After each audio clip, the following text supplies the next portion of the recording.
Assalamu alaikum wa rahmatullahi wa barakatuhu. Akhi Abdul Samad. Assalamu alaikum. How are you doing, Akhi? I'm very well, thank you. Alhamdulillah. And yourself? Alhamdulillah, I'm very well. I've had an amazing morning. Yes. I woke up at 6 a.m. back to my normal routine. Nice. Alhamdulillah, I had a productive day.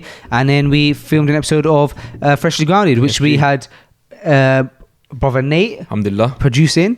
Blessing to have Nate with us every single time. Yes. And even more of a blessing now. Of course. Just because it is. Yeah. Because he actually seems to really enjoy it now. Yes, that's At first true. it was almost like maybe a chore. Now That's it seems very like true. a pleasure. And he's even correcting you on episode numbers. Yeah. Making sure he comes in and make sure the FG gets put out in time. And yeah. Is what it is. I rate it anyway. Thank you, brother. Appreciate it. And we were also in the second half of the podcast Spontaneous guest. joined by a spontaneous guest, Abdul Latif. Alhamdulillah. Alhamdulillah. It was great and it was really beneficial. It was beneficial. Do you know what Glenn said to me the other day? Glenn What? basically jumped on all. He listened to like Freshly Grounded here and there, but he literally jumped on all of them and listened to all of them and like gave me feedback on a lot of them. And he said the one with Lats really actually did genuinely inspire him to start going to the gym and being healthy. Wow. It wasn't just like a. Obviously, we'd aim to inspire from this, and having Lats sitting there talking about it, which should inspire. But the fact that it actually got him into the gym by listening to what he had to say, I thought it was great. It was really good to hear, man. Yeah, man, it's very beneficial. He's speaking about his diet, he's speaking about health, how to lose weight in different categories. Yeah. He's speaking about the new diet he's upon. Mm-hmm.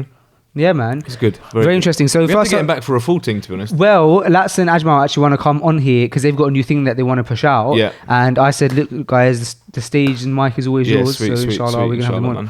on. Guys, listen. While you're here, I'm going to grab your ears for a sec and I'm going to say, if you want to help Freshly Grounded, if you want to support Freshly Grounded, you want to help us get bigger and better episodes, bigger and better guests, more equipment, more microphones so we can get more guests, head over to patreon.com/Freshly Grounded. That's patreon.com/Freshly Grounded. You'll be doing a couple of things. You'll be supporting Freshly Grounded for the small price of £5 a month, or if you want to put in more, you can. But not only will you be supporting, but you'll be getting the episode one day early. You can get the episode ad free, so you won't have to listen to our boring voices for the intro. And you also get a couple. You get discounts, you get exclusivities. So that's patreon.com/Freshly Grounded. Also, guys, if you want to get some merch, the Freshly Grounded mug, which we don't have on the table today. Oh my gosh. And the Freshly Grounded sweatshirt, head over to freshlygrounded.com/shop. And listen here, guys. What are we doing today, Sam? What are we doing today? What are we doing today with the mug and the sweatshirt? What we're doing today is giving one very blessed viewer or listener the opportunity to win for absolutely free these two beautiful items. A Freshly Grounded mug and a Freshly Grounded sweatshirt in any size, small, medium or large. Nate, if you could get a little close-up of just what I'm doing here, that'd be absolutely fantastic. We could just get a little close-up. That's an official merchandise, Freshly Grounded mug, Freshly Grounded sweatshirt, my shaky hand holding it. And the way to do it is go over, make sure you're following us on Instagram. Head over to Instagram, give us a follow. And go to our YouTube, so the YouTube page of this episode. So it's youtube.com/Freshly Grounded. Head over to episode 44, which is this episode, and comment on the YouTube video with your Instagram @ We will decide which one of you guys is winning. So comment your Instagram tag on the YouTube video of this episode. We will DM you and we'll grab your address and we'll send off the stuff. This episode is brought to you by 59 Coffee, Juice and Snack Bar, 59 Stanhope Road, 50_NINE on Instagram. Sam, what do these amazing people sell at their coffee, juice and snack bar? They sell premium coffee, cold pressed juice, healthy snacks. Ooh. That's, for an example, that's avocado and egg on toast. Yep. That's a vegan or vegetarian burger. Yep. That's a salad, possibly with tuna, possibly with hummus, depending on your dietary requirements. Ooh. That's a cold pressed apple juice, or a Rise and Shine, which is like a healthy Snickers milkshake, but healthy and vegan as well. Wow. and very good coffees. I do say if I do say so myself. But Sam, that all sounds great, yeah? But what if I've decided I want to be a vegan and I don't drink dairy no more, but I still want a good premium high quality coffee? Yeah, we accommodate for that. We have oat milk, we have coconut milk, we have soya, we have the ting there. That is amazing. But Sam, I know I'm being picky here, but what if I don't want to go to these cafes and get these processed foods and energy balls and sandwiches which they've made in their factories and delivered overnight to the shop? I almost want like a home cooked nice salad or sandwich or meal, but I don't have to cook it at home. Then what do I do? You go to 59. What? Yeah, simple as that. That is amazing. And let's say if I'm a freshly grounded listener, which I am. Yep. Do I get any? You simply state freshly grounded at the till, and whoever serves you will take £1 off your bill. That is absolutely amazing. Head over to 5950_NINE on Instagram, 59 Stanhope Road. Head over there and get you some goodies. With food. We also brought you by Izaha, IZAHA.com, Izaha.com. The most fire Arabic caps in the game, I believe. Get yourself an Arabic cap, get yourself a hat, give yourself a jumper, sweatshirt, t-shirt. Let it be known that you are a stylish person. Head over to Izaha.com, IZAHA.com. In the car, chucking freshly grounded, you get 20% off anything you buy. Head over to Izaha.com, that's IZAHA.com. Lastly, guys, we are brought to you by Flavor, FLAVR. Flavor, what do flavor do, you might ask? Well, let's say you got a business, let's say you got a brand, you want to make it better. Yeah, simply, you want to get social media content creation. You want your Instagram feed to look lit, as the kids say. You want to get your branding done. You want to get your marketing. You need an app. Flavor, your guys. Head over to Flavor, FLAVR.co. Chuck in an inquiry. And last but not least, guys, if you want to sponsor an episode of Freshly Guarded, and you want to be a company who gets shouted out at the beginning of the episode, you want your product on our table, head over to freshlygrounded.com/partner. All the information is there. Fill out the form at the bottom. Someone will get back to you. With that being said, no further ado, Sam, what are we about to do? We're about to shoot Freshly Grounded. No, we've just shot Freshly Grounded. We're about to intro Freshly Grounded. Yeah. We've just introed Freshly Grounded. So let's see Freshly Grounded. Let's get into it.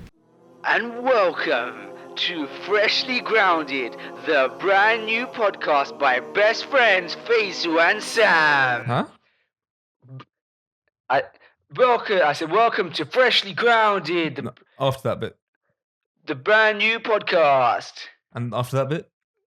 by best friends Faisu and Sam. Really? Sam, let's not beat you around the bush because it's the thing that we want to talk about the most. We've got Nate producing the episode. Yes, Nate is now, alhamdulillah, a Muslim. Alhamdulillah. Since last week and this week, there's been a transition. Nate has changed his life. He is like a newborn baby. This is true. Not only have all of his past sins been washed away, but I believe they've been turned into good deeds. This is what one brother told him yesterday.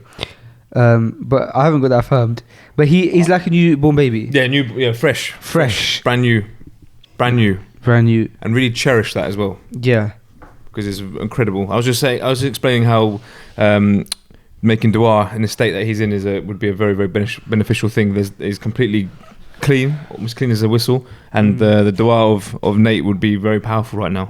So Nate, please make dua for me. Dua for everyone. Everyone. Sam, Nate has been shown a lot of love on social media, subhanAllah. Has had over 200 DMs, subhanAllah, of just people congratulating him, asking for du'as, giving him du'as, just beautiful messages. But hey, why hear it from me when we can hear it from the big man himself? Assalamu alaikum, Nate. Alaikum salam. How you doing? That's sick to hear, fam. I'm good, bro. I'm good. Alhamdulillah. It's been a whirlwind of a couple of days, isn't it? It's been overwhelming. Like, bring the direction crazy. of the mic. Nah, that's cool.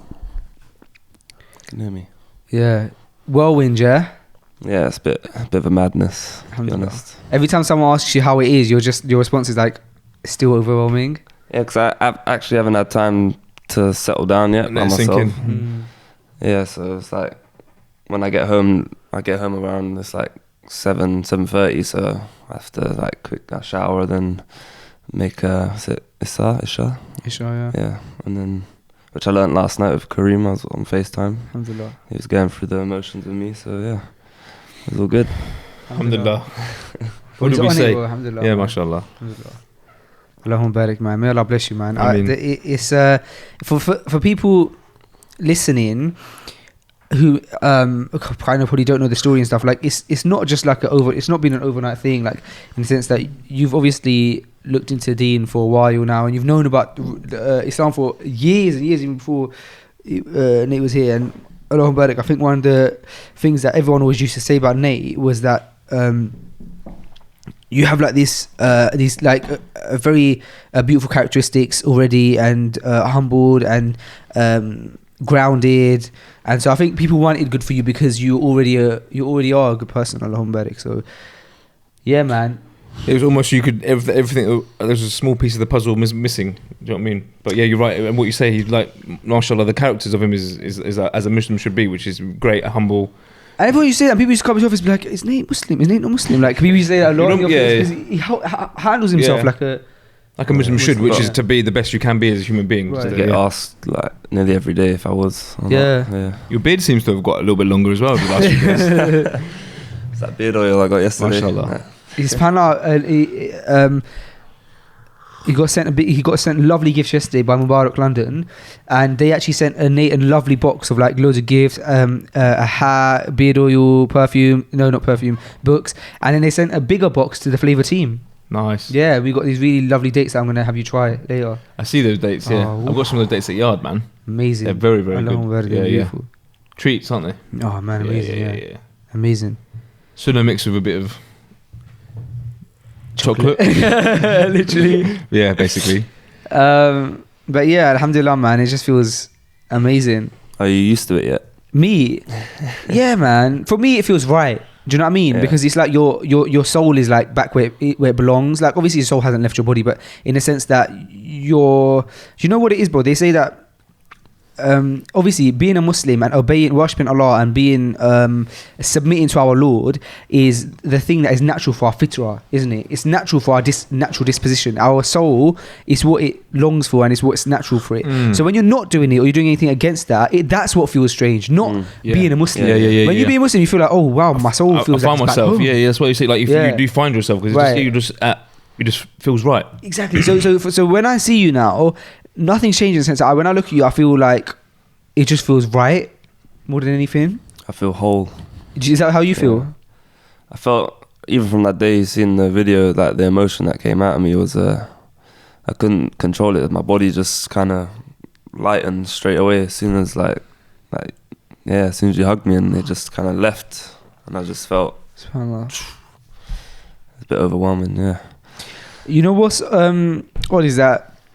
Dawood was in yesterday. I think Dawood saw you for the first time yesterday, didn't he? Properly. Yeah. And he said to me, after you had left, he said to me, bro, like, I've been on loads of shoots with Nate, yeah? And he said, me and Nate have had like a lot of chat, and he told me the maddest stuff, yeah?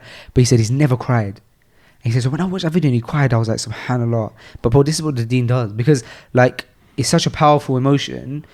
And bro, like you said, me and you had so many discussions about crying, haven't we, Sam? About how like the Prophet sallallahu alaihi wasallam used to cry when crying for the sake of Allah is a big boy thing, innit? Yeah, it's a big man thing. It's a 100%. When you're crying for the sake of Allah, obviously we're men and we have to handle things like men. But when it comes to Allah, our hearts should be soft, and we should cry for His sake. Yeah.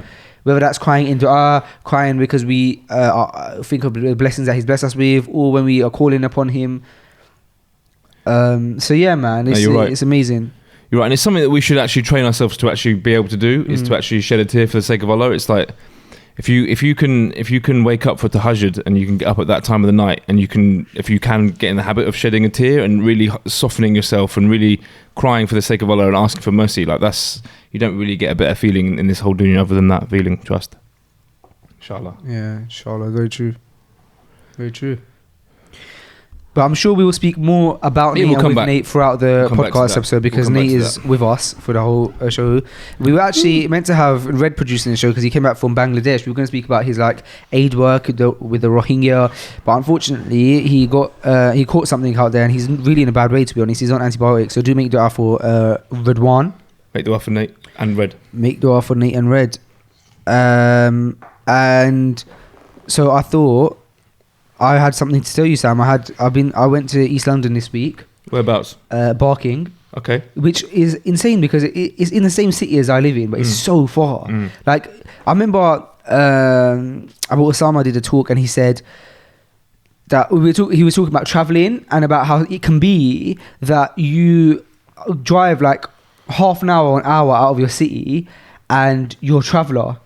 Yeah, in Islamic terms, you're a traveller. You can shorten your prayers, you can combine your prayers, but you could travel if you live in a big city like London from one end to the other end. It takes you 2 hours, and you're still not a traveller. Yeah, it's true. Yeah, so it was interesting. Would that not apply then? Because I'm in my city. Because you're in your town, right? In my town. Yeah. So because I believe he even gave London as an example there. Because for me, and he actually mentioned that exact thing. So if you're in your town and city and you don't leave it, even if it is hours, I mentioned that. You mentioned that, and that was how it happened for me because I live in West London, so I'm not going to north or south where it's a bit closer. I'm going to one end, to the extreme opposite end of London. How long did it take you to get there? It only took me an hour, but that's because I did drive and I didn't go in traffic times. But otherwise, if it was traffic times, bro, I've driven to East before and it's taken near enough 2 hours. Really? Which is the same drive to like Cardiff. Do you know what I mean? Yeah. So I went there and so for Iman channel, me and Only we did the the spicy ramen challenge. Okay. Which is like, bro, made the spicy noodles, and they on top of that added like 3 extra spices to it. Really? And bro, what I say, it was hot, You done the spicy noodles before? Yeah, but not like this. Right. It was the different, bro. Really? It was that times 10. Really? Fam, I took the first bite. Yeah, I kid you not. Water was gushing out of my eyes. Like, I wasn't crying, like, it's hot. Of course. But as in... Obviously, there's no emotion to it, but it was just dribbling. There's no emotion to it, but there was so much water coming out of my eyes, like, my head was sweating, my eyes, after the first bite, bro. One bite, yeah. I couldn't finish my plate. What did they put on it? I can't remember, but it was, like, so spicy, bro. Like, I couldn't handle it. So my stomach was lock off after that, yeah? Finished, bruv. Like, never experienced this feeling in my stomach in my life. Serious? Yeah, never. Like how was it? Tingling, like painful. Stomach as in low or the whole stomach, just tingling, like vibrating, like so much pain. Like we had to play Maghrib straight after. I was in sujood, like I was actually making these sounds like like that. Really uncomfortable. Really uncomfortable. And you didn't eat that much of it. You had a few. I had like half a bowl. We only finished the whole bowl. Really? Yeah. Did it have an effect on him? Soldier. Yeah, his whole body was tingling. His ears were completely red. Sweating. So his ears were red. They were the reddest thing I've ever seen in my life, and. That's gonna be so insane when you watch that. It's gonna come out, I think, like in a month or two on Iman Channel's online. It was like an online show for them. Yeah. But bro, anyway, as you know, because I went to East, and I don't often go to East just because it's so far for me. But there's a lot of nice restaurants, a lot of halal stuff out there in East as well.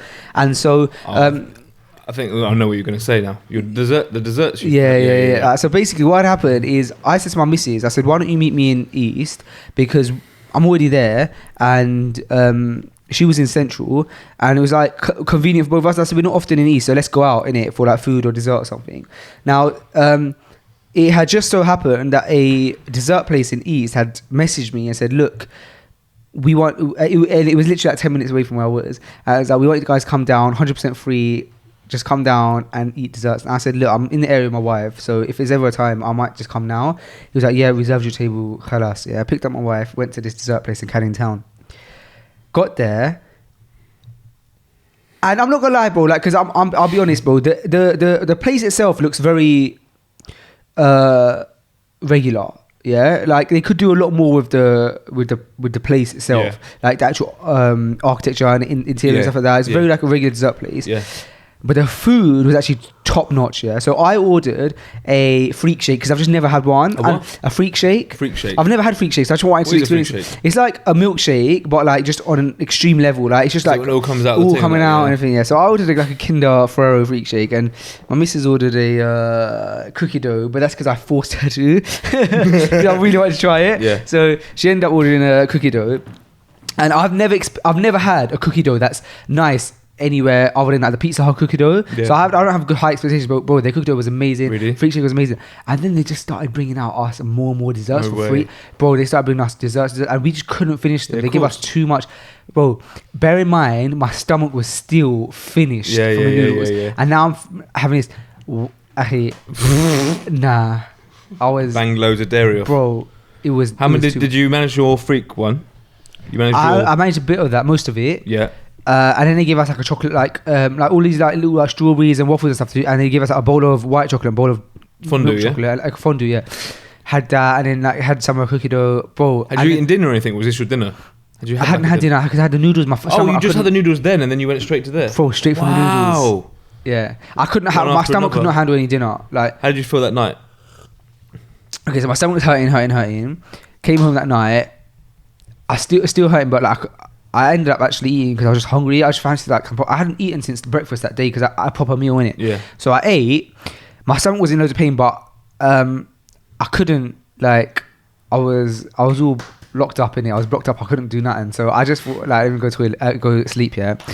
Went to sleep. Woke up the next morning, bro. This was yesterday morning. Fam. Different. Did you bang coffee or? No, I couldn't. No.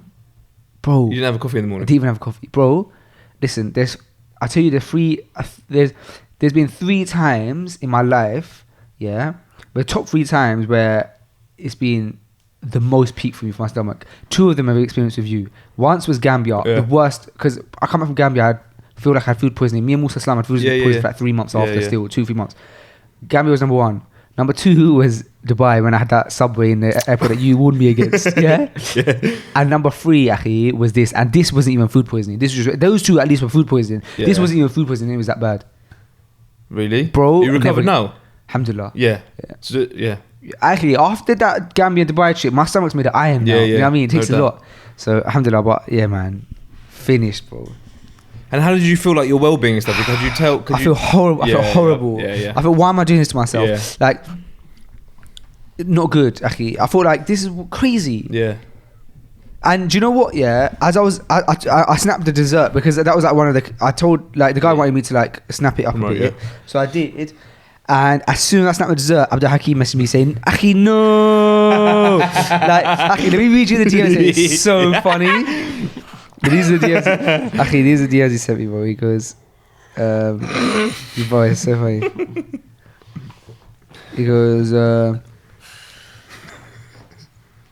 He just let me look at this. He goes, "Akhi, no! Oh my God!" With loads of G's like OMG, G. And he goes, and then I put out another snap saying, "I don't know how I'm gonna finish this." And he goes, "Brother, don't finish it." And I said, "Lord, it's free." He goes, "So, where's your discipline?" I said, "It's so good." He goes, "Akhi, you're finished." And then I texted him. I messaged him like about 15 minutes later. I said, "Bro, I feel sick. I want to vomit." He goes, "I told you." I said, "I feel horrible. I can't finish." He goes, "It's too much sugar, bro." I said, "I feel awful." He goes, I would as well. Yeah. Actually, nah, bro. Dessert, I tell you what, I've accustomed myself to this now, yeah, where for me, dessert is I taste a bit of something and I'm happy, like a biscuit or that chocolate date that we have there. Yeah. Or, you know what I mean? But do you like to have that little, after you've eaten, do you like to have that little sweetness? Yeah, I do. Do you have to? I don't, now I can force myself not to, so I don't have to do that much anymore, but I feel like I have to, yeah. For me, I don't feel like complete if I had that like a small thing, but I've replaced, I don't have any pudding or anything, but my Zayden has like little energy, they're reasonably healthy, like banana, like a little banana square bar. I generally will just bang half of that off, because you feel a little bit of sweetness and you kind of look, but I feel like last night I tried to go to sleep, I'd eaten a really nice dinner and I just didn't feel, I was satisfied, I didn't feel complete, so I had that little thing. What did you have? What did I have for the little thing there? No, that was it. It was Aiden's little half of his little banana bar. But my missus always clocks there's wrappers everywhere. It was supposed to be for him in it, but they're nice and they're reasonably healthy. But I'm a sucker for white chocolate. Do you like white chocolate? I don't really, not too much. Because my missus, she says it's too sweet. It's very sweet. But it's I too like sweet. that. Do you? I love white chocolate, man. Big fan. I actually like all chocolate. I'm happy with white chocolate, milk chocolate, or dark chocolate. Yeah. Man. Did you eat clean yesterday? To make up for it? Apart from the dates, yeah. Apart from the dates? Yeah, but I don't want sugar. Apart from like those dates that we were gifted them and they were like, amazing, but I'm not even fancying any dessert, man. You had a sugar overload, man. You can overdo it. Bro. Even my missus, yeah, like she was so shattered that day, and then once she had eaten it, she had the maddest sugar rush. And then she had a really big sugar crash.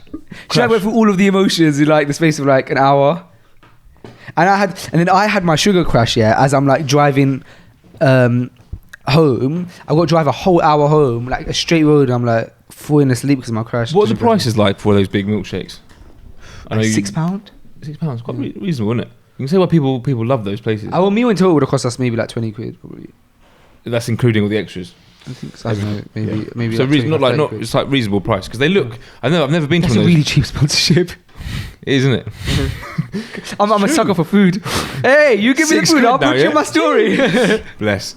Now I see those. I mean, there was a part of me that when we had the 59 space, I was thinking could do like a almost like a not dessert necessarily, but more milkshake kind of sweetness. Nah, I'm happy you did what you did. Yeah, no, I'm very happy you did. But there's a massive market for it. People love it, don't they? People love to go and sit down and have like waffles and all that kind of stuff. But it's also really oversaturated, bro, as well. Like loads of people doing it, and also like the health movement is so big right now as well. Yeah, for sure. No, I definitely, definitely made the right decision. But there's definitely a market there for people indulging in loads of sweet. You know, when you just get all the chocolate bars out the back and you just cover it in. But yeah, there's a lot of nice little like prestige little cafes in Knightsbridge. Yeah, that would be nice. Just go to like a lunch. Oh, I mentioned that. We have mentioned it a few times. Yeah, it's very nice, isn't it? Because there's loads of them. Yeah. And a lot of them are Arab, Arab based, aren't they? You go there, you have nice little mint tea. Really nice cakes, like high grade cakes. Yeah, proper cakes. Carrot cake, red velvet. Yeah, man. Red velvet. Yeah. Where's your favourite cafe in the whole of London? Ooh, that's a good one. I do like. There's this. This is gonna make me sound like I'm like obnoxious or arrogant. Not arrogant. Pretentious. But there's a pretentious. Yeah. Pretentious, yeah. That was the word I was looking for last week as well. Was it actually? Yeah, pretentious. Yeah, because someone actually wrote on the YouTube pretentious. Yeah. I don't know whether they were calling one of us pretentious, and then I realised it wasn't. Bro, there's this cafe that I went to ages ago. It's inside Harrods, and it's called French one. No, I can't remember. And they do really nice carrot tea. Do what? They do really nice carrot tea, and they also do carrot tea. What is that? Carrot. Carrot, yeah. I don't know carrot tea. Of course you do. No, I don't. Really? No. Otherwise, I wouldn't say what is carrot tea. Just tell me what it is. You're sitting there looking at me. It's just like really sweet tea. Carrot tea. Oh, bro, I'm gonna take you. Never had carrot tea. I'm gonna take you to. Maybe I've had it. Maybe. Do you know what? I'm gonna take you to this place in Knightsbridge called Karakan. Bit pretentious. Why can't we go somewhere more humble? I think chapati and carrot or something. Chapati. Oh. Yeah, they do nice little chapati rolls and carrot. Okay. We'll go there. What theme is it? What? Like Middle Eastern. Yeah. Don't worry, it's not Pakistani. What do you mean? Don't worry. Just saying, don't worry. In case you were worried, don't worry. Why would I be worried? Don't know. I think I'm more pro-Pakistani than you. Maybe. But you like Harrods? You like hanging at that side of town? Nah, I don't go there often. I make it sound like I do, but I hardly am, bro. Like What you talk about is that when you go to Harrods? Nah, bro. Bro. Even to the point, where I said, what's your favourite place? And you go, Harrods. There's a place I like. No, but you're saying like, what place have you enjoyed? That's your favourite. I don't know because I don't. If you had a guess that you had to go and take them somewhere to impress them, you'd go there. To impress them? Not impress them. To make them up, you'd guarantee have a nice time. You'd take them there. I've been to a lot of cafes, to be fair. You've been to the chocolate. Is it Chocky Wocky Do? What's the place in Brick Lane? Oh, the place that has chocolate. Covers in chocolate. No, I didn't end up going there. Nah, that's good. I've been outside it and looked in and been like, oh, that's nice. But I have loads of like chocolate bowls in there and everything. I was on diet when I went, so I didn't go in. I think I've like given up on that. You should go there. I should. Bro, let's forget about me now. We've spoken about me. You're interesting. Nah, bro. Mahi actually went to Harrods yesterday. He so pretentious. We have a special guest in town. Yeah, that's what I was gonna speak about. Yeah. I'll come to that. We have a special guest in town, and I was supposed to take him. To show him some sights yesterday, but my day just got smaller and smaller and smaller, so I couldn't do it. So Mahi very kindly hosted him, and I was watching their snaps, and it was just they went straight to Harrods and just going through the luxury of Harrods. Yeah, he was just blown away with it. But it was good. They went to took him to all the sites, which was good. But yeah, we've got one of my favourite barbers in the whole entire world, Andy Authentic, has been with us for the week. Is he still here? Is he? Yeah, he's actually leaving this morning, so I'm actually missing him this morning. Bro, what? He would have been the best freshly garnered guest. It would have been good. It would have been good, bro. Because we have people. That's diverse. Yeah. He's got a huge audience. I did think about this, but he was leaving his flight's at 11:30 this morning. Because I would have come to St Albans and done a special thing. It would have been it would have been I know, but I would love to just know about his success. It's true. We don't have to take the Barber route. It's true. I considered it for a second. Yeah, it was true. Maybe Well, he'll be back, inshallah. Bro, and you've always got special people coming through. Yeah. maybe sometimes, depending upon your relationship with him, because I know it's a very professional relationship. If you have a special relationship with certain people, then it's worth like. Don't get that.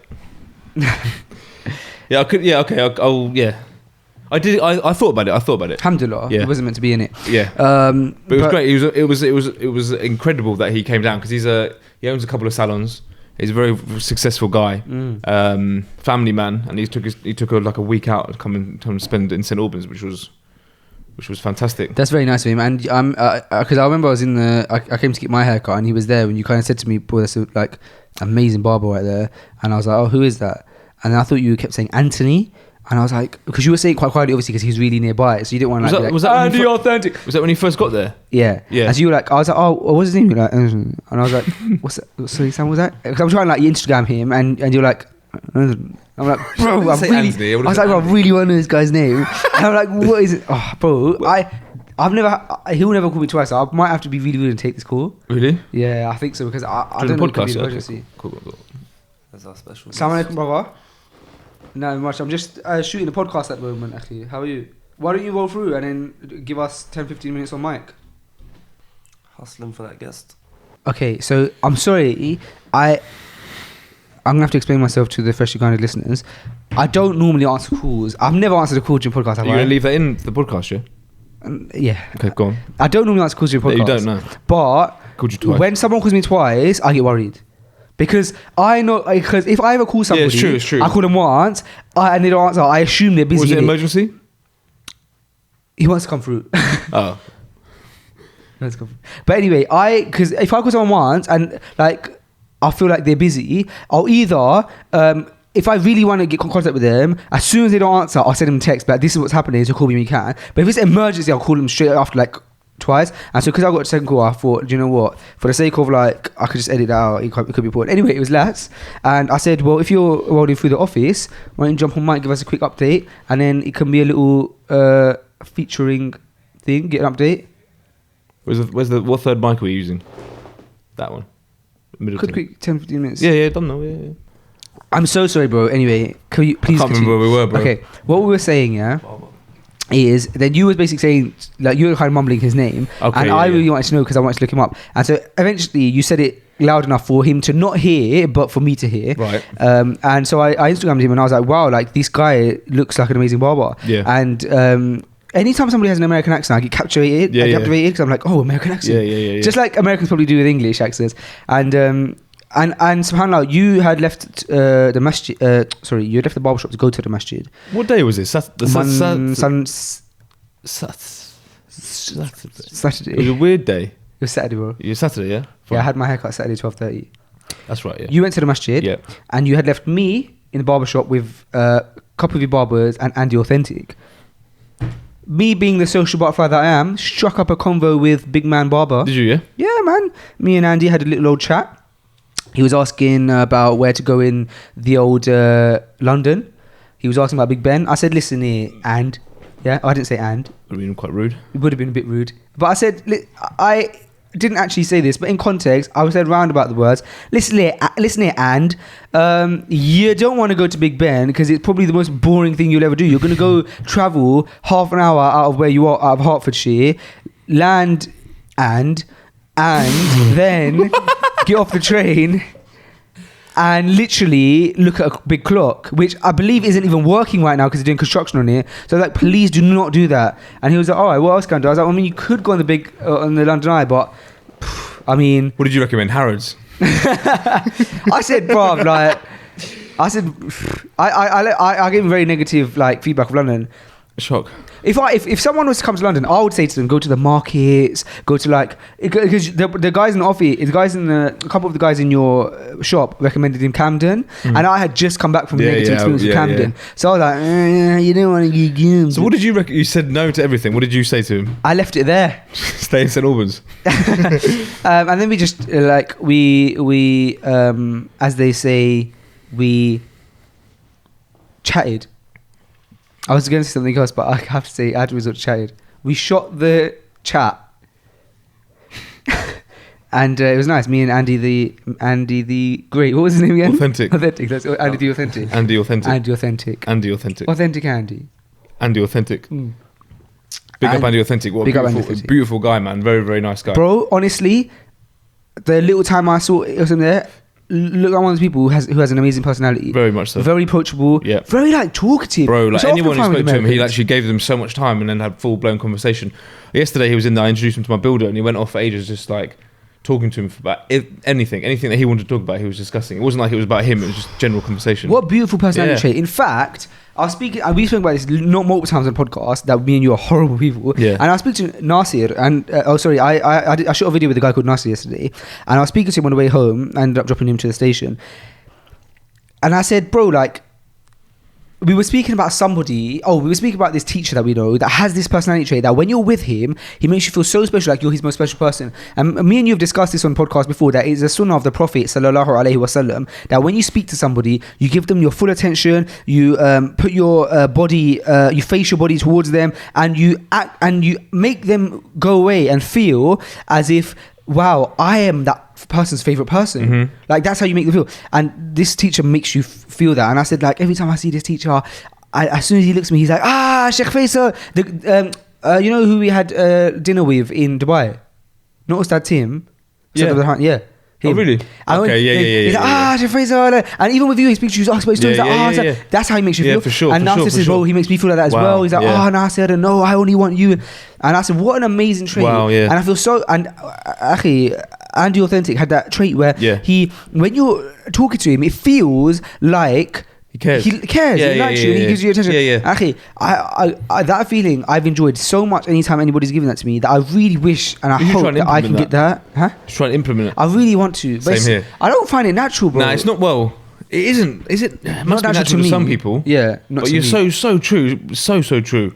Makes you feel special and walk away like, wow, that he really likes me. And on the flip side, I have friends who are very close to me who I often take to events, where there's maybe other YouTubers and this, that, the other, but my friends themselves aren't like YouTubers or anything. And they've gone back from almost every event and saying, bro, do you know what I really dislike? And I say, what? And they say, you know, these people who have a following, they only seem happy and give attention to other people who have a big following. But then with people like me, who I don't necessarily have that, like, they almost like don't even say salam. And he goes, I feel that's so rude, because like, you're in a room with Muslim brothers, at least say salam. And I'm like, you know what, bro, like, I almost feel like when he was saying that, I felt like he was talking serious. He wasn't talking about me, but I'm saying, like, I feel like I might be the person who not says salam to people following him, but I mean, like, doesn't give everyone a great attention, and who am I to even be like that? Because, bro, when I walk into a room, in my head, I think, like, do you know what? All of these people, inshallah, that all of these people are even better than me. But for some reason, I can't communicate that through my face. What my face says is, I am an angry little man. I'm not going to argue with that. Don't, because it would be untruthful for you to argue with that. But when you speak to you for a second, you're the most lovely, sincere brother. And you've got no, like, although your face sometimes looks like sometimes you look like a chip on your shoulder, but you speak to him for 2 seconds and you realise you haven't. It's just your face. I think you just like having like a little bit of a screw face. Yeah, a little bit. No, it's not even a screw. It's just like a small. I'm having a bad day. Oh, okay. I thought you meant like a. No, because that would be like trying to look good. Yeah, you just like. I'm just zoned into my own thoughts, but I have had that a lot. But you speak to him and realise, yeah. But sometimes people don't want to speak to you, and you're not approachable like that. Like, I'm a very not approachable person. Probably. Do you want to be approachable? Yeah, I do. To everyone. I want to come across like a person who's like, oh wow, he's a nice guy. Of course. But I don't think I come across like that. What about you? How do you think I feel across? it would probably be the same. Yeah. You seem like a man who just like got things to get on with. Which you do, to be fair. You have a family, you have businesses, you've got things to do. It's fair to say that you have got things to get on with. But like I say, bro, I feel like I was a little bit more, not approachable, maybe a little bit more open to everyone. But like, I don't think you can, without trying to sound nice, I don't know. I mean, you can't please everybody. You can't please everybody, and you can't give every single person your time. Yeah, otherwise you're not prioritizing with people. Nah, because you've got things. Obviously you have got things to do, and I think if you're that person, I feel like when I became Muslim, I feel like every single brother that I met, I gave 100% of my time, effort, my number, like, would try and be social. And I soon learned that that wasn't realistic to do that with everyone. I almost like put myself out there too much, in the sense that I put myself out there in the community too much. I understand that you can't know and be everyone's like best friend. It's not the reality of life. Does that make sense? It does make sense. So I almost feel like you don't keep yourself to yourself, but you have to understand who, like, you can't gain closeness with every single person you come across. Although for the sake of Allah, you love everyone for the sake of Allah and you give them your time, but you can't. I don't think you can. Because in our religion, it's so beautiful that you meet someone and you love them for the sake of Allah. It's your brother, you know, 100%. But there's that. But then there's a lot of people out there. You got to check how sincere they are, and what do they want from your friendship and your relationship. What do they want from you? That's very true. You can't be naive, right? No, of course, don't be naive. But I feel like if you're too open to everyone, you are slightly naive to realize that not everyone is as sincere and as genuine as you would like to think. So to wrap that up, I say you need to understand it's not about who's worth your time. It's about understanding that not everyone has the correct intention always, and to keep your guard up. And keep your guard up, and just be aware that not everyone. We all have our faults, but not everyone has the correct intentions for friendship. I think that's a very fair and mature way to look at it. I'd agree with you on those points. And that's from lessons learned. Yeah, fair enough. And I actually had brothers around me saying, look, you obviously, because it was amazing, everyone wanted to be my best friend, and I was everyone's best friend, but suddenly I'm asked to do a favour here, asked to do a favour there, and you have to and also being a figure in society in the sense that I obviously have businesses locally and people know me for that. People, you understand, like, people might not be just after a sincere friendship for the sake of Allah. They might want a bit more. So you just have to be aware. Yeah. You know what I mean? I completely would agree. I bumped into speaking of your shop, I bumped into the brother who was doing the khutbah last week when we went to Jummah. He's a good friend of mine, man. Yeah, he's a very good friend of mine, yeah. He actually took my Shahada. Really? Yeah. So I've known him for years, man. I knew him in Jahiliyyah, in the time of ignorance, and just hated the brother, to be honest. Really? Yeah, for many good reasons. This is way back. This is 15, 16, 17 years ago. Oh, subhanAllah. Really didn't like him for many reasons, and then knew him through that time of Jahiliyyah, and he was very, very not a nice guy at a time.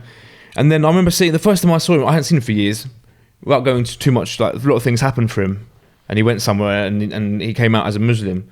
Oh, he's a revert, is he? He's a revert. Okay. And before that, he was opposite of a Muslim.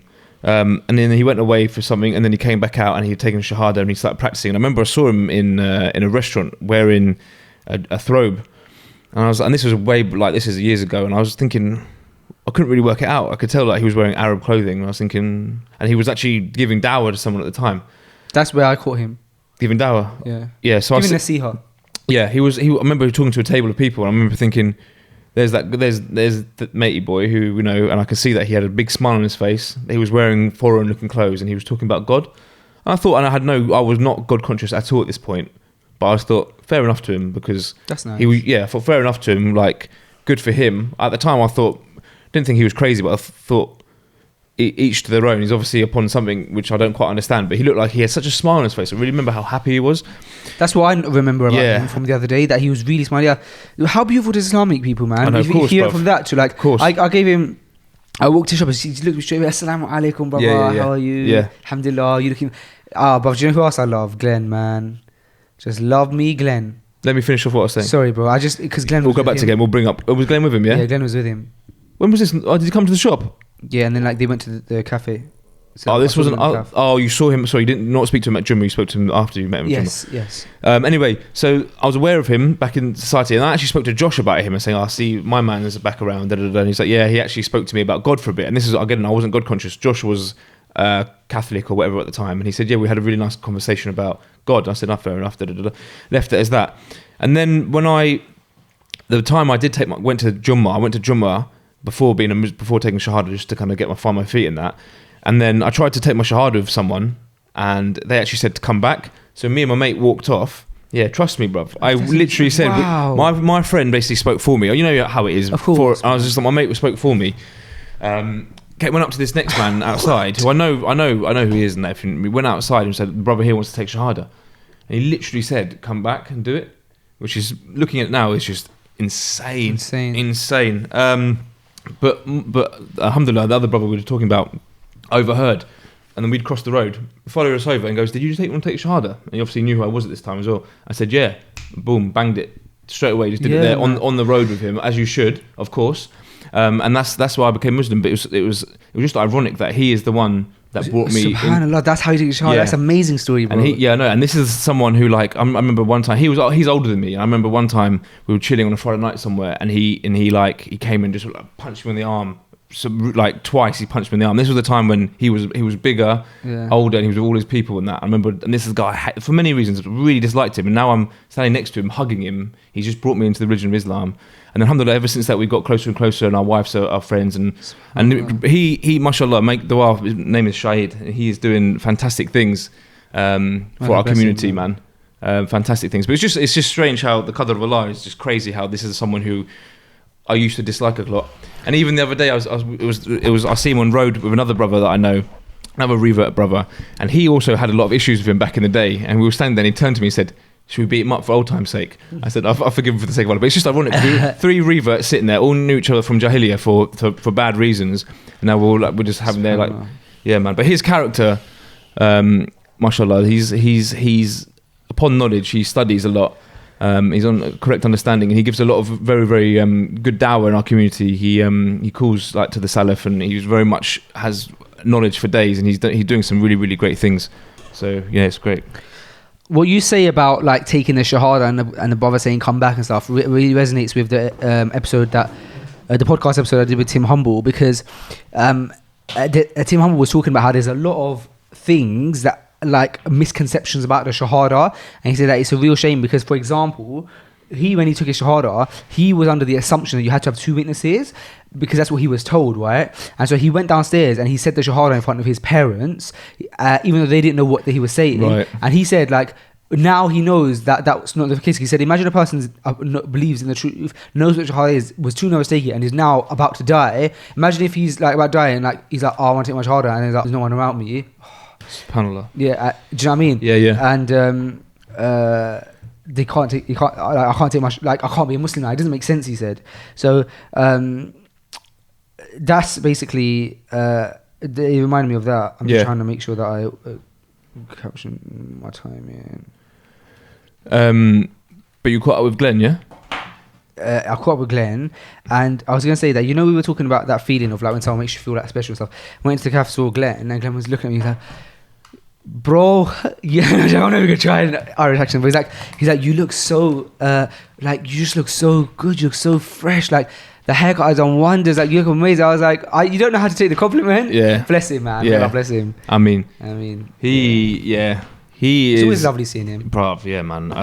We had obviously we had the Men's Bar Awards at the weekend, so we had all the Irish teams and that came over, and Glenn's been there for about a week or so, which is just it's good company, man. He's really, really good company. Alhamdulillah, great to see you, Glenn. Always good to see Glenn. And how did the Men's Bar Awards go? Went really well, man. Yeah, it looked packed out. It was packed out, yeah, alhamdulillah. So it was good. We had obviously all the St Albans team, we had the Dublin team, the Derry team, the Edinburgh team. So we had loads of Men's Bar people, and then we had loads of other people, other barbers. Obviously Andy Authentic was there. Yeah, lots of people came down. It was packed out. Did Andy Authentic do like a little? Didn't do no demo. He literally gave a very quick talk. It's actually everyone just gave little small talks. It was more the actual awards was obviously we gave the awards out. We all gave a little speech and that's nice. Did you give a nice speech? Yeah, a small one. Yeah, nice, man. I'll show you. It's on my phone. Yeah. It was good. It was really good. But check this out. So afterwards, about 10 o'clock, we started doing haircuts. So Josh was doing one haircut, and the Authentic was doing a haircut, which was myself. Yeah. So I was getting a haircut. Josh was doing a haircut. Loads of people gathered around watching. Then suddenly, Charlie said, I've got loads of missed calls, and the missed calls were from my missus. And I looked at my phone and had loads of missed calls, and Ollie had missed calls from missus. And I had on my phone, obviously everyone was concentrating on what we're doing it in front of loads of people. So then I called her back, and I was like, everything all right? And she goes, no, Zayden had stopped breathing. No. Yeah, alhamdulillah, he's fine. But that's what I heard. And I was just started getting my hair cut, so the line that wasn't even faded, and I just jumped out of the chair, said, Ollie, we need to go. Jumped in the car, it took about 3 minutes, went through red lights, everything, got to my yard, walked in the door, I didn't know what, I was just making dua the whole time, I didn't know what to think.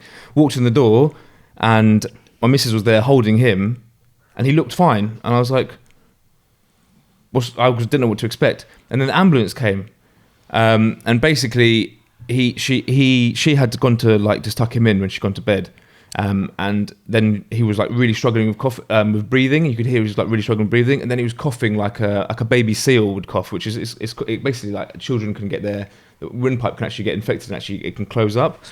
So she had a real scare, and and then apparently he was coughing and so much that he couldn't breathe, and then he like coughed something up and whatever. So she panicked, and then the ambulance came in and checked him and said, yeah, we've got to take him to hospital. Of course. Alhamdulillah, he's fine. Just wanted to keep just saying that Alhamdulillah, he's absolutely fine. But what I heard on the phone was Zayden had stopped breathing. Of course. And you whizzed, and I didn't know what to expect. I was thinking, you know what, Alhamdulillah, I've got so much good stuff going on. I'm about to be tested. I didn't know what I was about to walk into. So we went to hospital, and he had lots of checkups and stuff. And Alhamdulillah, he's fine. He was fine. It was just I'm not sure really what happened. Just a scare. It was a scare ultimately, yeah. Subhanallah, man. So just a crazy like feeling of one of the most beautiful evenings. This is the qadr of Allah, because there was nothing would have changed what happened. I just started getting a trim, and I had to just run and get in the car and drive up, and then went to hospital. So we're in hospital and they had to do like 3 to 4 hours just making sure, keeping observation and stuff. Yeah, of course. The reason I bring it up, it was just crazy how like I had to run out of a salon full of people, and I didn't know what to expect, and So that was, that feeling of like between you getting that phone call and you being at your house, those 3 minutes when you felt so helpless and were solely dependent upon Allah. But it's all in Allah. Like at that point, like it reminds me of the feeling of like they say that people, Alhamdulillah, you're one of the people that obviously like you think of Allah in the good times and the bad, and you like to think about it throughout the day. Very good point. Like, unfortunately, there's some people who at those points like, oh Allah help me, Allah. Yeah. And Allah speaks to us about this in saying in saying the likeness of when you're in need you call to Allah, but when you're not in need you forget Allah. SubhanAllah, it's scary. Yeah, it's scary. Right. I mean, to think about him in the good. Of course, and it's when we have good things, when we have blessings, what we look at as blessings. Understand that's just as much of a test as when these trials come that feel like that we're getting almost punished. Like always turn to Allah. Always, if you're getting something good, always thank Allah and be conscious that He's given it to you. And when something bad happens, we'll turn to Allah. So it's a balance, isn't it? You're right. And not to be one of those people that suddenly things aren't going good, so now I'm going to find my religion again. Because unfortunately, I see over the years I've been a Muslim, and I'm not passing any judgment, but you see people come and go from the masjid, and you see people in times of need, and suddenly they're front line and they're there the whole time, and obviously then whatever it is has gone better, and then you don't see them again. It's just it's a sad thought. It's a scary thought. And obviously no one's perfect, but it's just almost that's a pure example of when times get tough, you suddenly remember your purpose, and when things get easier, you kind of almost forget. I know of a brother who he's practicing Allahumma barik, and I remember being around him, and someone said something. Someone who was going through hardship said something like, he must have asked how things are, and the person must have said like, could be better. Please just make dua for me. Like Allah grants me shifa or something. And he said, of course, but don't forget to make dua for yourself. Like one of the most powerful things is making dua for yourself. Yes, ask people for du'as, but also don't forget to do it for yourself, because your dua is going to be so sincere and so passionate as well. So man, like I don't know why I brought that way. Just no, it's true. It's true. So the awards were good. Alhamdulillah. So then you went back to the chair and got your haircut? No. I was in hospital 4 a.m. So when did you finish off your trim? A few days later. Okay. Who did it? Andy Authentic. Oh, okay. But he didn't realise that when I sat in the chair and took my hat off, he didn't realise. He goes, "Oh man." I was like, "Yeah." I had a line there. I don't need to complain too much. It was not a finished haircut. And you dealt with that, alhamdulillah. Of course. Of course. I was like, bro. Like the next day, I was like, early morning, like, bro, really need to get this trim finished. And he was just obviously in his head thought that he'd almost finished it. But when I finally sat in the chair, he was like, "Wow." Yeah. I didn't realise I hadn't done this. It's like, yeah, do it. Did he bring his tools and stuff? Yeah, of course, yeah. So what with barbering? Is it like you just can't work without you need your own tool? Like you need your tools? I mean, you can use someone else's, but you do need your own kit, 100%. Yeah. And how they do things out there is almost quite different to us. He has almost a little slightly different set of tools than what we would use. Really? Yeah. Did you like your trim? I like my trim. Yeah. Did your beard? Yeah. Do they get like what kind of like styles are they like? The styles and hair kind of cutting in the UK and the US, are they quite similar, or are they vastly different? Different, yeah. Okay. So he comes from a very much like Afro-Caribbean black barbershop in the sense that he does a lot of Afro work, and he has a lot of Puerto Rican, Mexican clients, etc. And he deals with a lot of very short haircuts and a lot of little things like designs and all these kind of bits and pieces. So that's his background. But it's also the hair that I really like is obviously quite short on the sides and quite short on the top, and like nice sharp beards, etc. But and so he's a master at that. But when it comes to doing the stuff what Men Spa do, I say it humbly, but we implement sharp beards, beautiful skin fades, but we're also very, very technical when it comes to scissor work and graduation and stuff. So the full shebang. The full shebang. Where America, like even Andy says it himself, he's obviously, I mean, he's come and spent a week with us just because he loves what we're doing, which is, it's an honour to have him here because he's a don, he's a real don in the industry, big guy. But he just goes, America used to almost refute heavy weight lines and stuff on your hair, and they used to kind of take the mick out of the English for keeping things heavy on the corner and not completely blending it and having disconnection and stuff. These words, some people might not make sense, but it's almost like not completely everything classic, something with a little bit more creativeness, and they used to cuss it, and now they're in awe of it and they love it and they're trying to kind of learn it. So it's almost like we are at the forefront. Yeah. Wow, sick. Yeah, and hearing it from people like that is kind of just reinserts that, and it's very flattering that he wants to. He's a family man. He's got children. He's got businesses to run. He's got loads going on, but he's taken time out to spend time with us. And I think for me that says it all. The fact that he's willing to do that because he knows that what we're doing, we're trying to do something big. And it was really good hearing like his thoughts. It was great sharing some of my knowledge and my understanding about business with him as well, because he's very much in a state where he's got successful businesses, but he's working way too much himself. He hasn't got an assistant. He hasn't got and never has a manager or someone to answer the phone and stuff. So he's doing it all, and he's just like. Is he very humble? He seems humble. Very humble, yeah. Very, very humble. Yeah, very, very humble. But like obviously the fact that we as a standard have assistants around and people answering the phone and that kind of stuff, he's never seen that. So it was nice going through sort of how we do things, and giving him recommendations and giving him book recommendations and stuff. So he's it's been quite beneficial for him as well. So it's been good. Man. Yeah, and the awards were great. We gave us some awards out. Glenn got Outstanding Achievement Award. I saw. And yeah. Gianni won Manager's Choice. Gianni won Stylist of the Year. And he won Manager's Choice. Okay. Dominic won Most Improved. Okay. But yeah, good man, really good. Yeah, it was excellent. It was really, really excellent, brother. And it was really excellent to like talk to everyone and explain why the people are getting what they're getting, and it was a very beneficial evening, man. I can't wait for next year because we're doing it in a proper venue next year. Because inshallah, it's just inshallah. It's just yeah. It's great because that was our third year event of awards. First one was a couple of people might be in there, and it was just us. Then the next year was a bit more, a few people were there, and then having the turnout, packed, it's just like it was. Yeah, it was good. Wow, man. You could really turn it into such a big thing, man, innit? You could really turn it into such a big thing. What, the awards? Yeah, man. Yeah, obviously, like, everything was 100% charity donation, first and foremost. So we did it all. It was great. So a lot of people were donating and stuff. So it was really good energy. Really good energy. I was getting my trim and from Midge, and Andy Authentic was watching, and he goes to Midge, "That's a clean fade, man." I was like, yes. Yeah. It's got the approval. Yeah, your hair's always on point, man. When Midge does it. But yeah, and then I'll give it a couple of days and then I ruin it. Yeah.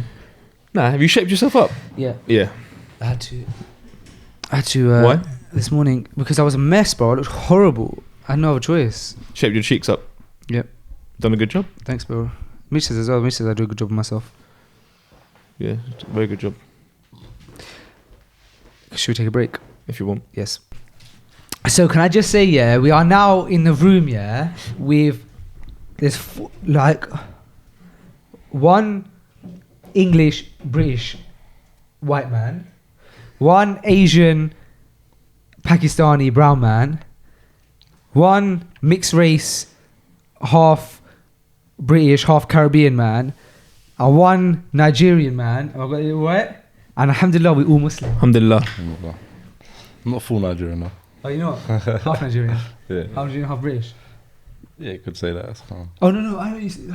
It's a really interesting mix, isn't it? Austrian. Yeah, Austrian. And look at that, alhamdulillah. Look at the diversity in Islam. Our brother Nate just took his Shahada like 2 days ago. I know, man. I see. MashaAllah. Congratulations, by the way. Yeah, man. It's good. That's proper. And we are joined by Abdul Latif, a.k.a.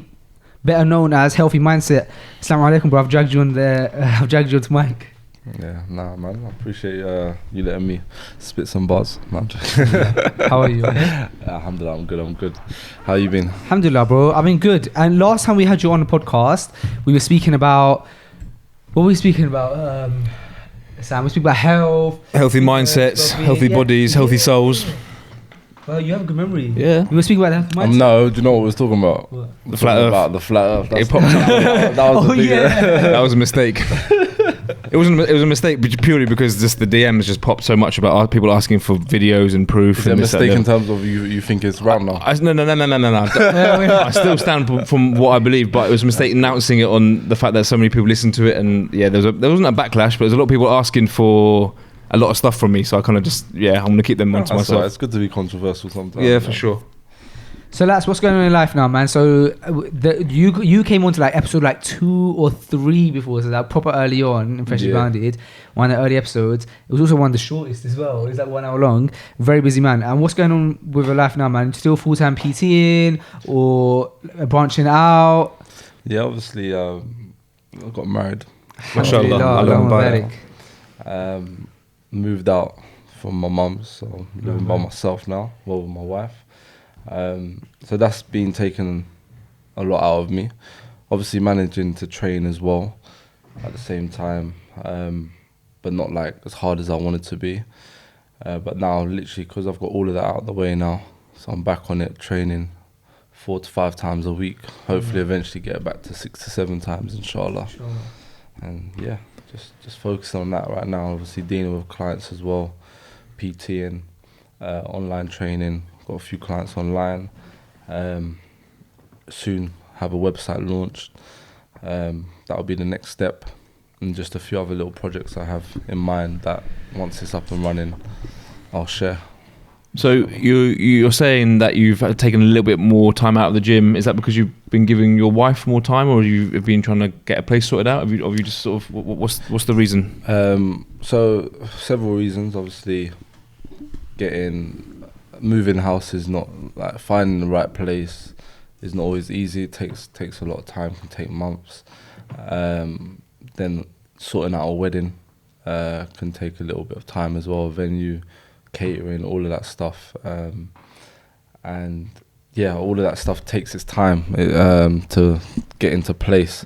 So that's basically why I've been taking time out of the gym, and yeah, that's it really. But now you've got a bit more free time. You're going to be getting back in there. Yeah, no, definitely. Like 7 days a week, yeah. Inshallah, hopefully. Wow, that's good. Every now and then, not every week. Obviously, sometimes your body needs to rest. But if I train smart, you can definitely easily train 7 times a week. Just obviously not go ham every session, and every week. And how many hours would you do per session on average? Around about an hour to an hour and a half. Yeah. If there's 3 of us, it could take over an hour and a half. Yeah.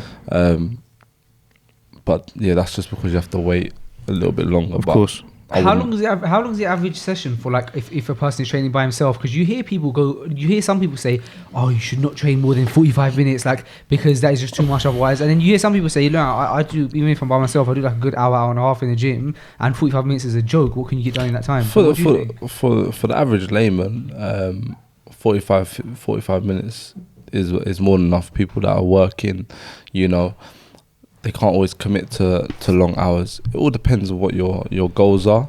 Because I work in a gym, I find myself I have more time to go longer. I wouldn't recommend it for everybody. Just depends how much, what you want to, what they say what you put in is what you get out. There's different schools of thoughts of how long you should train. I'd recommend 45 minutes. If I'm training a client, I'd always recommend 45 minutes to an hour to train them for. And then as they get stronger, maybe they can go. Everyone's different, As you get stronger, you might feel that you need to put more into the gym, So it all varies, really. All varies. But I suppose it's about using that time, maximising that time and being smart with what you're doing. So if you've only got an hour, just maximise that time, isn't it? That's what I'm saying. And that's another thing it comes down to, because like sometimes the gym is busy. You can't always get on everything so fast, so you might have to spend more. If the gym is empty, you should easily be able to do, even myself, I could do my session within an hour, but sometimes gym's busy, it can take a little bit longer. I made the mistake of going to the gym at 5:30 last night, which I don't ever usually do. I usually wait either first thing in the morning or like 8 o'clock in the evening. And I went at prime time and it was just terrible. It was horrible waiting for machines and just, it was horrible, overcrowded. Never again. I don't know. I a lot of the time, that's the time. That is your kind of time you train, isn't it? But it's very. I can't hack it, man. It was just too much. Have you ever trained on a Friday night? Yeah. Amazing. It's empty. And a Sunday night's what I find really quiet as well. Oh, really? Yeah. I suppose. Yeah. But Friday night, Friday nights. Yeah, it's just, when you got the whole place to yourself and there's no one there, it's beautiful. Friday nights. The best month to train is December. Really? Just so quiet. Yeah, so quiet, And then January, you might as well start your goals in April or something, because January is like a Royal Rumble in that gym, man. Have you been to Cena's new gym? No, I haven't. You haven't seen it No, yet? I need to go. I keep telling them I'm gonna go, but it's just because I find Edgware far enough from my house. So going that extra little bit. If I lived at my mum's still, then I would definitely have been there, and probably more than intensity. But it's just right now it's just not convenient. But I'm gonna try and just I think they're doing a launch day soon. So once that's So Lats's friend has launched this new gym. Yeah, you mentioned and it's like the equipment in there is insane. Like all the equipment is amazing, and it's got like proper strength and conditioning stuff. Like upstairs, it's got a boxing gym. It's got like this like Astro strip for like the tank, and it's the scene. I was speaking to the guy, that's his friend, and he basically said that he's planning to like bring in even more equipment and like stuff that's like just equipment that you've like never seen before, because it's like used by like NFL players and stuff. And like that, like the average person who goes to the gym, like myself, would just look at it and like have no idea what to even do with it. And he's got really big plans for his gym, man. He wants to make it like. What's the location like? How is it like? Easy? Is there a lot of traffic around there? The location is very good. Reason being, bro, is because all of the gyms around that location are just all what do you call them? Leisure centers. Yeah. So like, and for people who like really take gym seriously, like yourself. They don't really like leisure centers, innit? Because they like just like everything is like pin and like loads of cardio machines. And so if you go to this gym, it's a proper like the equipment is like bodybuilding equipment. Yeah. So for the area is great for that, because it's filled a gap that never existed. It's filled a gap that no other gym had filled in that area. That's good. And in terms of like parking and stuff, it's like really easy to park. It's like a warehouse. It's in like a really industrial area. So if you got any time outside of working areas, you're good for parking and stuff. So I think he smashed it, man. And he's got like good facilities.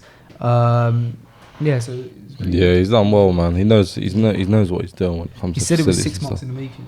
Yeah, man. So that's good, man. What does he do normally? He does cupping and stuff, or nah. He's a physio. That's it. Yeah. So he's a physio. Does a lot of massaging, helps people with injuries or prevention of injuries as well. I always see him when I got like a knock or a pain. Oh, really? Yeah, he's really good. So if you're ever injured or anything, just go down there, or message him on Instagram and book an appointment. He knows what he's doing. Speaking of cupping, you got cupping done recently, didn't you? Yeah. Again, how did you find it? Yeah, alhamdulillah, it was good. Even you guys said like, it looked like it woke me up. Yeah. So I want to do it again. Hopefully every 6. I spoke to him yesterday actually. So inshallah. In about 3 weeks or so. Wait, when was the last time we went? 2 weeks ago? We went out 2 weeks ago. About a month, I think he recommended once a month, right? 6 weeks, I'd say, is more realistic for me. Yeah, inshallah. So and funny enough, like a few people from my gym that saw the video and stuff, they were like, "How was it? This, that, the other." So You found it beneficial? Yeah, definitely, man. It was really good, man. Mashallah, really good. Now you're gearing up for March.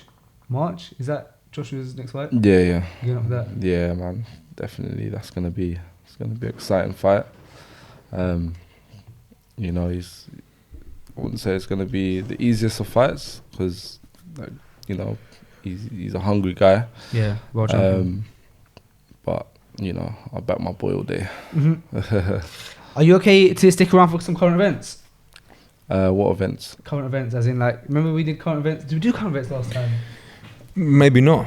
Basically, explain what it is. We have a segment on Freshly Grounded where our producer Nate is going to go through some current stuff that's happening in the world, and we just discuss them basically.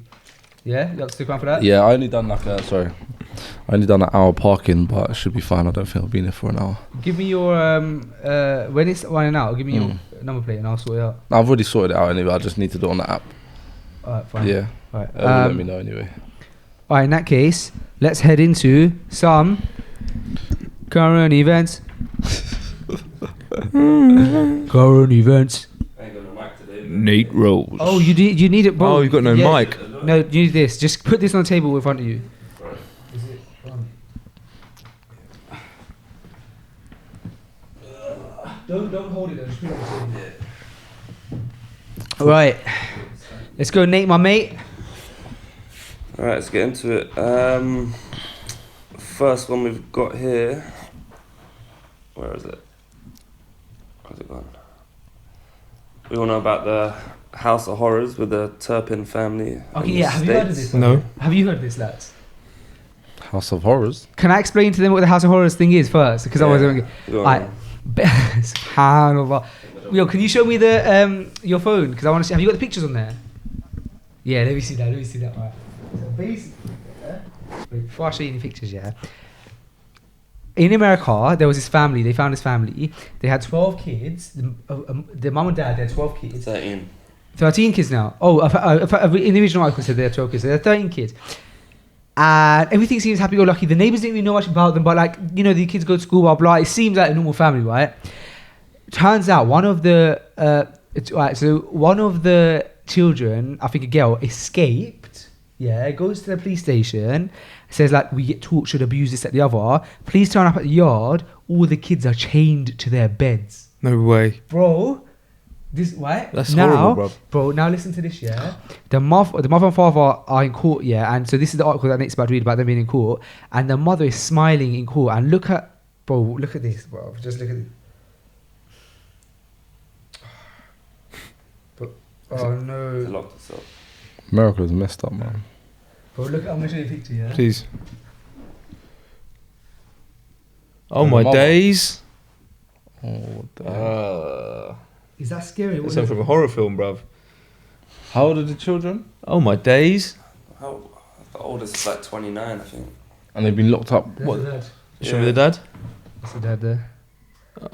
Well, the 29-year-old kid was allowing himself to get locked up still. Brother, that's the kids. Look, they're like. So we show me the family. So what? Have they That's never family. been out of the house?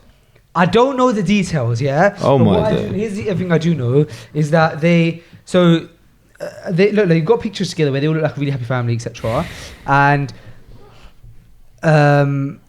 apparently it's come out now that apparently neighbours have always found them a bit weird. Apparently, like some of the kids have been bullied in school because they like smell and stuff like that. So I think more and more stuff's coming out now where like there were red flags, Right. But I think people just thought it was a bit of an odd family. Yeah. But generally, apparently, I think they look like kind of happy-go-lucky, yeah.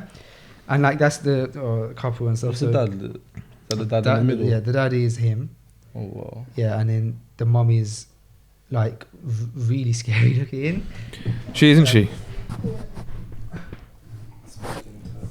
Sorry, bro. I was just giving them an update on what the. So yeah, what's the article? Oh, did I? Just went through all. Oh, what is the article? What's the article specifically about? It's just basically saying each parent faces 94 years to life in prison, basically, if convicted of more than 24 charges, including torture, child abuse, and false imprisonment. So the police came round and they were chained to the bed. Apparently. Yeah. Apparently. But I think the only evidence they have, the kids, they were allowed a diary, and they've been filling it out over the years. So that's going to be what's going to put all these guys behind, basically. Really? The kids were allowed a diary? Yeah, that's the only thing they were allowed, innit? But now they're not allowed any contact with their kids at all, like verbally, written, nothing. And for I don't know how long, but Oh my days. yeah, man. Bro, imagine like how psychologically messed up. Yeah, they're gonna be messed up, man. They gotta be looked at. Where's that? Because bro, Yeah. especially if one of them is 29, that means subhanallah for 29 years he's probably he or she's been like. Right. Yes, so from 2 to 29. Subhanallah, man. Man. There's some real evil people in this world, man. What goes through the mind of the parents though? How can that even cross your mind to do that? I don't understand what's the thought process behind that. Can't get it. Brian, what you were just saying I earlier know how about the Sid. parents got, like, how they grew up. Like, Yeah, well, yeah. Look at that. Yeah. do you know what I'm saying? Sorry. But bro, like what I was just saying, what you were saying earlier about Zayden, about how worried and scared you were for him, just over that, For a tiny bit of discomfort. Yeah, of course. And like you did everything you could to, like you went to the hospital. That's in a parent. That's in the picture of a parent. Like you care and you would do anything for your child. Do you know what I mean? To do something evil to, I think that's I don't know. I mean, it might be easy to say, but if one of the children is 29, would there not be a time when you just think, I need to put a stop to this? But shall I tell you what though, bro? The brain is so powerful that if a person has been manipulated emotionally for 29 years, you probably think to yourself, no, like it's impossible. One of them obviously one of them actually stood up and went to the police. So it must have been. Which one was it that went to the young one or old? 17-year-old went to the police and just jumped out the window. So they were allowed to go to school. So it's not like I can't remember. There's a not like a disease, but a mental thing. I can't remember what it's called. But you end up going back to that place, even though you're being tortured. But I can't remember what it's called. It's like, it's happened from young, innit? What was the youngest one? Do you know? 2. Oh, they're right then. They're gonna be okay. Inshallah, bro. Inshallah, bro. God blimey. Alhamdulillah, at least they're okay now, and that's over. Yeah, exactly. That's true. And now the parents can pay. Man. That's savage, bro. 94 years each, yeah? It's not a small sentence. Mad thing, bro. Yeah. But the thing that is scary is that the woman was smiling in court, bro. Not even any smile. That was she's not mentally they're gone. They're not there. Yeah. Nah, far she from was smiling at a defense lawyer as he was telling her like bits and pieces about. Imagine sharing like a cell with her. Just smiling at you in the corner. Like. Man, that's mad. That is mad. Yeah. Big consequences for people like this, man. In this dunya and in the hereafter, bruv. See, recently, it's not a nice video, but someone went to prison recently for child molesting, and he just got dealt with. It was all over social media. He just kind of got dealt with. I heard about this. Yeah. It's just like, I don't know, there's two ways of looking at it. Just what do you mean? Like, they just I think in prison they dealt with him. Yeah, he got mashed up. But it's all on camera. Like, a lot of people just jumped him. It's savage, but and then you read the article why he's there and that. It's kind of, I don't know. Yeah, because prison actually it changes people's minds, innit? Yeah. Like, their morals actually become better. Yeah, you know what I'm saying? yeah. Because they have a lot of reflection. So when they see something like that, it drives them crazy. It's mad that I don't think we can become. I don't think I could sit next to someone comfortably who I know has been charged with molesting a child. I think that plus you got someone in there who's aggressive anyway. They're not going to get an easy. You're not going to get an easy ride. In America, it's segregated, and I thought generally it was segregated anyway for like certain offences. Don't you? Yeah. Yeah, because you're not going to. I don't know. If someone's molesting children, that's not. I don't know. I'm not sure how forgivable that is, bro. That's crazy. I just see someone from St Albans got arrested this week for that same thing. Actually, I see it. Really? Yeah, he formed a relationship with a mother of 2 children and travelled up to Leeds, but he wasn't interested in the mother. It was the 2 baby children that he was going there for, with evidence, and he get locked up. What else we got, Nate? Something more nice and positive. Well, I hope so. We're living in some dark times, man. Proper dark times, bruv. Alright, we've got... There's a grumpy cat that wins 500k in copyright battle with a coffee chain. Okay.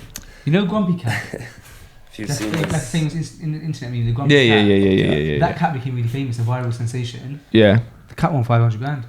Who gets that 500 grand? Yeah, I wonder. I don't know. The parents. Why did the coffee chain... Why did they sue a coffee chain? Well, they had a deal with Grenade Beverages to use the image on an ice drink called Grumpy Chino, something like that. Which the deal was like 150 grand. But then they used the cat on t-shirts and other roasted things that weren't in the agreement, so they sued them for it. That's basically it. Okay, so they're probably the owner of the cat. Owner of the cat, I imagine, yeah. Yeah, the owner. It's almost ridiculous if the cat... Yeah, there probably is a manager for that cat. It's almost a ridiculous statement that a cat got 500 grand, isn't it? Isn't it? Yeah, of course. Money's just going to be wasted, I'm not sure. So what, they use the cat on more than they agreed for, yeah? That's the iced coffees. They was supposed to use it on, and there's t-shirts and roasted coffee beans and whatever, which they used it on as well. So the owner said, nope, not allowed to do that, and sued him for 500 grand. Really? Nice. You have any pets, Lex? My wife wants a rabbit. Really? Yeah. Because rabbits, like, they don't smell like any in the house, you know what I'm saying? Would you call a line of rabbits walking backwards? A what? A line of rabbits walking backwards. Receding hairline. Hey, that one's for you, Sam. Barber. Come on, that's a good one. It's okay. Yeah. It's a good one. Let's have a look. Yeah, you do not need to look at my head. Well, we got Nate. Trying to read through this one. Nate, this one's about basically the world's fattest kid. The boy weighing 30 stone at age 10 loses 12 stone so he can play with his friends. How did he lose the weight? I'm just getting to that bit now. That crucial piece of information. What's his name? Arya Pamana from West Java in Indonesia. Probably done that fasting or something.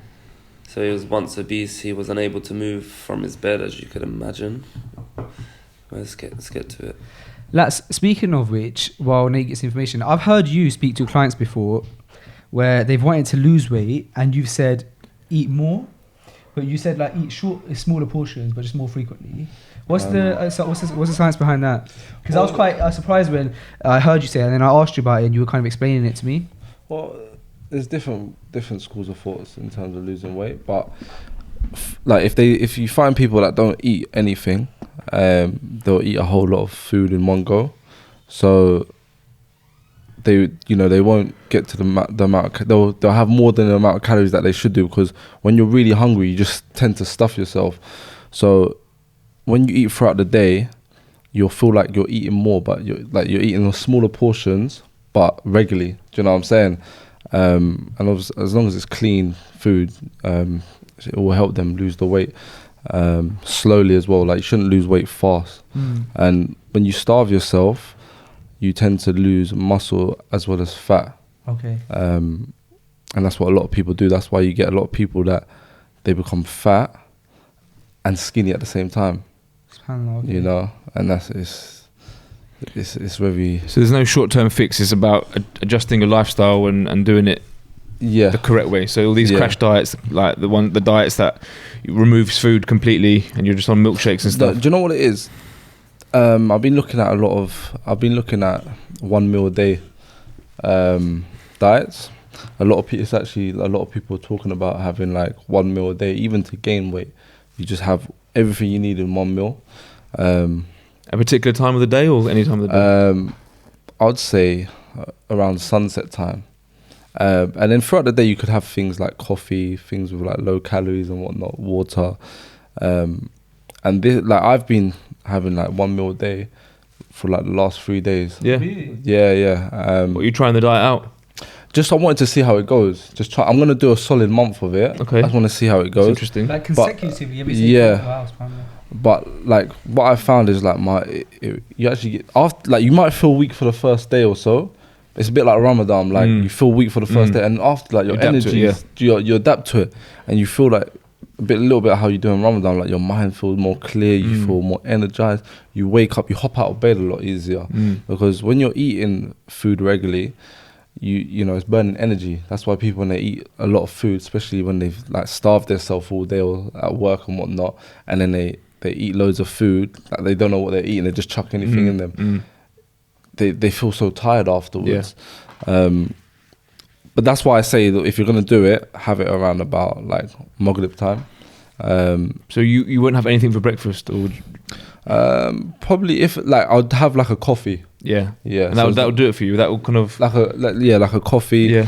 And just have water, have my vitamins throughout the day. And then as soon as like it can vary the time when I'll have it. It's just as soon as I read, like, because some days I'm working harder than other days. You know what I'm saying? So when I get that proper urge to eat, I'll have it. And how much will you eat when you actually do have your meal? Would that be a large meal or will it be an average size meal? It'll be like it'll be a little bit bigger than normal. Yeah. You know, just to make up for, you know. But I'll try and get all my veg in it. I'll have some fruit. The fruit I'll probably snack on throughout the day. So when I say meal, it's like a hot meal. Yeah. So obviously throughout the day, like I'll have like fruit and stuff like that. But like a proper meal, I'd have that. Like try and have it once a day. And implementing something like that and training, do you think it's better? Could you train in the morning? Could you train before you've eaten, or is it better to have had that meal then go and train? So all depends really. Like I would have it sometimes before and sometimes after. I'm just trying to see how it works for me. If you wanted to lose weight, I'd say train in the morning. You know, like. Because obviously, when you're fasting and you train, you're gonna burn a lot of fat, you know. Whereas if you've eaten and then you train, you're just burning what you've just eaten. Do you know what I'm saying? Yeah. And then obviously the rest of the day comes down to the amount of calories that you've had in and out. You know, that's coming in and out of your body. But yeah, so like I said, I'm trying it. Yeah, it's interesting. So I want to try it out before I give my proper verdict on it. So if someone is trying to lose weight, but they're also trying to gain and they're trying to build their muscles, would you advise more going in the morning before you? So they want to lose weight. They want to lose weight, so they've got a gut, and they also want to get bigger biceps, triceps. So they want the best. Do you think if they're flexible with time, going first thing in the morning before eating anything, so you're completely training on an empty stomach? Is that would be the perfect time to do that? Yeah, I'll definitely say train in the morning if you've got the time to. But like you don't have to train hard with loads of weights. You could, you know, do a little bit of cardio at least on an empty stomach, and then basically maybe do some weights in the evening time. Yeah. Maybe after work or something like that. Am I right in thinking that the best thing you could do if you wanted to lose some weight would you go to the gym, do an incline walk for half an hour, say a fast-paced walk uphill with nothing in your system? It all depends like on what you want to do. Like for example, a lot of women, they want to lose weight but they don't want to lose their curves. So if you want to lose weight but you don't want to lose your curves, the best thing to do is like sprints, because you'll actually build muscle at the same time. So like you build muscle in your legs. If you want to build muscle in your hips and whatnot and keep them curved, then I'll do like sprints on a bike, you know, maybe like 6 sets of 30 seconds, have a minute rest, or same with doing sprints on a treadmill. If you just want to lose weight, you want to, you know, lose everything, then maybe do the long distance 30-minute walk or so on. That way, you know, that will just shred you. You'll lose a lot. And as a man, that'd be more benefit to do that 30-minute walk inclined than a 10-minute run on a treadmill if you're trying to just lose weight. I would always recommend to do interval training, just because you could do this, burn the same amount of calories in 15 minutes, the same as 30 minutes. So if you cut it down to 15 minutes, you sprint and then jog, sprint and then jog. Do that for 15 minutes, but when you're sprinting, you have to put everything in it. It's not just like a 3/4 sprint. It has to be everything you got for a minute, and then maybe just jog for a bit and then sprint. Do that for 15 minutes. It will be the same benefit as doing half an hour on the treadmill. So yeah, I'd recommend to do that. But you can like with me with cardio, I'd get it in any way. Like I play a bit of power league every now and then. I do a little bit of Muay Thai. You know, so that's how I get my cardio in, because cardio can be very mundane, very boring. You know, so like some people like to do dancing, or I don't know, however, you know, whatever it is that where they get their heart beat up. By all means, do that. It doesn't have to be on the treadmill, does it? Doesn't have to be on the treadmill. But if you're looking for a specific goal for women, then like, you know, like I said, do the sprints, do the bike. That's gonna help develop your legs. As well as lean up a little bit as well. You seem to travel a lot. Obviously, you have to go away for work, or perhaps you're away on a holiday. Yeah. And sometimes when you're away for like not just a week, but maybe a few weeks. How do you maintain? Because bro, going gym 5-7 days a week is serious business. So how do you maintain that when you're traveling? So usually when I travel, it's just ticking over training. Like sometimes I take like my sparring gloves. A lot of the boys, they like to do a bit of boxing and whatnot, and I'll take my resistant bands just to get to keep my pump. You know, I wouldn't really. I'll do like maybe 2 solid sessions throughout the whole holiday if I'm away for 2 weeks. But other than that, I'll just keep ticking over with resistance bands. I could just do that in a room. I always just take them in my suitcase wherever I go, just to have like a nice pump. So you train to. So when you're away, you train to maintain, and when you're here, you train to build, kind of thing. Yeah, kind of thing. So when I'm away, it's just ticking over, you know. And then when I come back, that's when I train to get to new depth in my training. So you very much treat a holiday as a holiday from... Yeah, precisely. Yeah. Definitely, because like that's why like here in this country I don't really treat this country like much of a holiday. That's why I'm always in the gym. Like people always like message me and say like, oh, how you so motivated? Because, you know, for me, like my holidays are my breaks. Do you know what I'm saying? When I'm here, it's just London. I'm used to it, you know. I don't really see anything exciting here. So for a busy, hard-working man like yourself, how many holidays is just enough in the year? Last 3 to 4 years, I've been going away about anything from 2 to 4 times a year. You think that's sufficient to like detox your mind, body? It's good because obviously you need the vitamin D as well. Yeah. It's really important to keep your skin healthy, hair healthy, and sun is important. You don't really get much here, you know. So if you can go away, like wherever it is, even if it's a weekend, like it's important. Like it helps a lot, especially with training, because even training, like you need to have a break. Do you know what I'm saying? Like doing it here, you know, you have to just sometimes shut down, you know. So yeah, by all means. But mentally and spiritually, having a break is so beneficial as well. When you can recharge and just reassess things, when you remove yourself from your day-to-day stuff, and you can actually take some time out and reassess it and stuff. I find it such a benefit. I think it's a good investment taking some time out. Definitely, like there's so many places you can go. Even like it shouldn't really be an excuse. Like people say money and whatnot. There's places you can go, so you can find bar. You don't always have to go away where everybody goes to. Do you know what I'm saying? Just somewhere that like Africa is a beautiful country. Like you can go there, it's cheap, you know. Just like I went to Algeria, you know what I'm saying? There was nothing much to do where I went. Like Algeria is a beautiful country, but I felt so much peace because I was just relaxed. The sun was good. I went for walks in the mountains and stuff like that. Like, and I barely spent a penny out there. Do you know what I'm saying? So apart from the flight, and that was it. But yeah, so there's a lot of places you can go for nice breaks, just to keep you ticking, keep your spirit high. Alhamdulillah. Yeah. What we got next, Nate? It's one not as exciting. We've got an ex-wife that tried to cancel her husband's passport while he was away in Turkey with his new missus and kids. Oh, to get revenge? Yeah. So Louise Begg called up the authorities to say he kidnapped the children. Really? So, that's so extreme. Yeah, with a bit of jealousy, I should imagine. But nothing happened to the guy. They stopped him in the airport, of course, and investigated the situation. But other than that, he was a free man. How embarrassing for the guy, like going to the airport and like, that's why he said he just tried to embarrass him in front of his kids. So that was spiteful, man. That is spiteful. Women out there. People like that in the world, man. Let him live, innit? Yeah. Let's see, I don't know what he done to her. But of course, there's always two sides to every story. Who knows? Let's not blame Louise too much. She could have been terrible to her, in her defence. Yeah, other than that, nothing really happened to her. She got 12 months conditional discharge and had to pay a court order, £105. 105?